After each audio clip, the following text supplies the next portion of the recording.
풀어보셨으면 알겠지만 여러분들을 힘들게 하는 건 철저하게 그 외부 시에 있습니다. 외부 시에서 출제가 되면은 그 시에서 드러난 화자의 정서가 무엇이고 그 시 안에 드러난 표현상 특징이 무엇이고. 안녕하세요. 저는 수자국어학원에서 건대부고 2학년 내신을 담당하고 있는 김가온 강사입니다. 우선 국어 중간고사가 끝났는데요. 여러분들은 이번 시험에 대해서 좀 어떻게 느끼셨나요?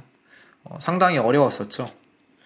일단 이 영상은 1학기 중간고사 총평에 대해서 말씀을 드리고 다가올 기말고사에 대해서 어떻게 대비할지에 대해 말씀을 드리고자 찍는 영상이 될 것 같습니다. 구성은 다음과 같고요. 우선 중간고사 출제 경향에 대해서 간략하게 말씀을 드리겠습니다. 첫 번째로는 어려웠습니다. 그 이유는 일단은 선택형 21문항, 서답형 8문항으로 구성이 되어 있고요.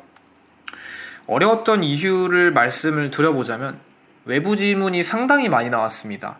그게 본문으로 출제되기도 하고 또 오지선다형 성택지로 많이 출제가 되었기 때문에 학생들이 많이 어렵게 느꼈을 것 같아요. 외부 지문이 본문으로 출제된 거는 삼이인국과 진달래꽃이 있고 그 다음에 보기를 통해서 제시한 문제는 대략 한 5문항 정도가 되죠. 그게 작품 속에 사용된 표현상 특징 그리고 화자의 정서를 비교하는 문제였습니다. 이 특징적인 문항들에 대해서 좀 심층적으로 말씀을 드려보겠습니다. 세부적 특징입니다. 방금 말씀드렸던 그 외부 지문에 대해서 이어서 말씀을 드리자면 그 표현상 특징과 연계해서 나온 문항이 총 3문항입니다.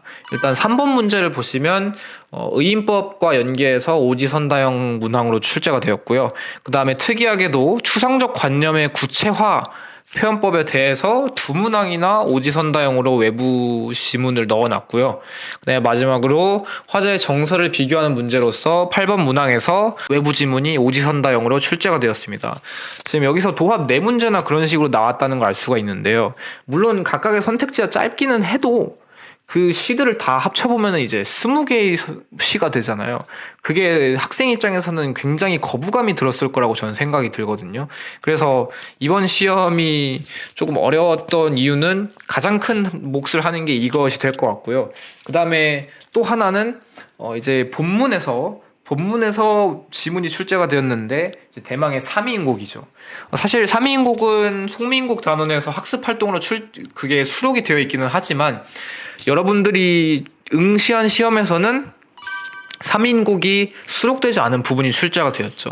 사실 고3 학생들도 3인곡을 굉장히 힘들어 하는데 하물며 고등학교 2학년에 이제 들어선 학생들이 그것을 시험 때 처음 접했다면 얼마나 어려웠을까라는 생각이 들어요. 그래서 14번 문항 같은 경우는 굉장히 고난도 문항으로 판단이 되고요. 그 다음에 진달래꽃, 김설의 산유화 시와 연계해서 나온 그 시는 13번 문항은 크게 까다롭지는 않았지만 그래도 그 시 안에서 사용된 표현법 그리고 주제의식 같은 것들을 찾게끔 그리고 비교하게끔 하는 선지들이 좀 분포되어 있었습니다. 마지막으로 가난한 사랑놀이라는 그 보기가 또 출제가 되었는데 그 시 같은 경우는 어떻게 보면 그냥 기본적인 문제라고도 볼 수 있을 것 같아요. 세일에서 건진 고흐의 별빛이라는 단원을 토대로 이제 정서가 비슷한 시를 이제 엮어서 냈는데 거기에서는 가장 기본적인 수준의 문항들만 배치했기 때문에 그 선택지들을 보시면은 크게 어려움을 느끼지 않는 선택지라는 거를 좀 깨달으실 수 있을 것 같아요. 마지막으로는 이제 선택지 길이에 대해서 말씀을 드리고 싶은데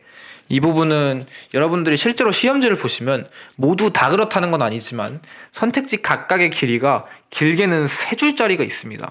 여러분들은 본문을 소화하는 것을 넘어서서 그 선택지에 대해서 접근하면서 굉장히 호흡 조절이 중요하단 말이에요.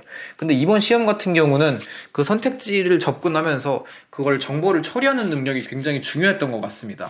단순하게 지문에 대응하는 것뿐만 아니라 그 선택지와 지문을 좀 연결하는 능력도 많이 요구했던 시험인 것 같습니다. 그래서 이번 시험의 세부적 특징은 이렇게 3가지 정도가 될 것 같습니다. 그럼 마지막으로 이제 앞으로 다가올 기말고사에 대해서 어떻게 대비할 것인가에 대해서 말씀을 드려보자면 여러분들은 단순한 작품 내용 암기는 좀 지양하셔야 될 것 같아요. 풀어보셨으면 알겠지만 여러분들을 힘들게 하는 건 철저하게 그 외부 시에 있습니다. 외부 시에서 출제가 되면은 그 시에서 드러난 화자의 정서가 무엇이고 그 시 안에 드러난 표현상 특징이 무엇이고 그 시에서 내가 알고 있는 시와 비교할 수 있는 것이 무엇인지를 물어보는 거잖아요.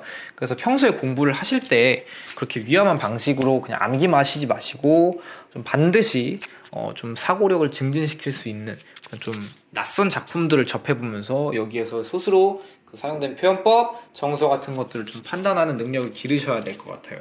두 번째입니다. 같은 맥락입니다. 다양한 작품에 대해서 접근을 하시면 될 것 같고요. 마지막으로는 선택지에 대해서 좀 처리하는 능력을 좀 확실하게 기르셨으면 좋을 것 같아요. 기르시면 좋을 것 같아요. 그러니까 그 선택지를 볼 때 여러분들이 각 선택지에서 정답이다 혹은 오답이다라고 판단할 만한 근거들이 분명히 있을 겁니다. 특히나 오답일 경우는 어디에서 오답인지 같은 것들, 그리고 그 오답의 근거를 본문에서 어디에다 연결을 해야 될지, 그런 것들을 찾는 연습을 꼭 하나하나 직접적으로 반드시 하셔야 됩니다. 점점 시험이 이제 어려워질 겁니다. 단순하게 본문만 어려워지는 게 아니라 선택지들 자체도 여러분들이 힘들게 합니다. 그렇기 때문에 여러분들은 그 다양한 작품을 접하면서도 그 작품에 대해서 판단을 했다면 내가 왜 이러한 선택지가 오답이라고 판단했는지, 정답이라고 판단했는지를 꼭 근거를 찾는 연습을 같이 병행을 두 개를 하시면 될 것 같아요. 네, 그래서 이상으로 이번 1학기 중간고사 총평과 기말 대비에 대해서 말씀을 드렸습니다. 이상으로 총평을 마치도록 하겠습니다. 감사합니다.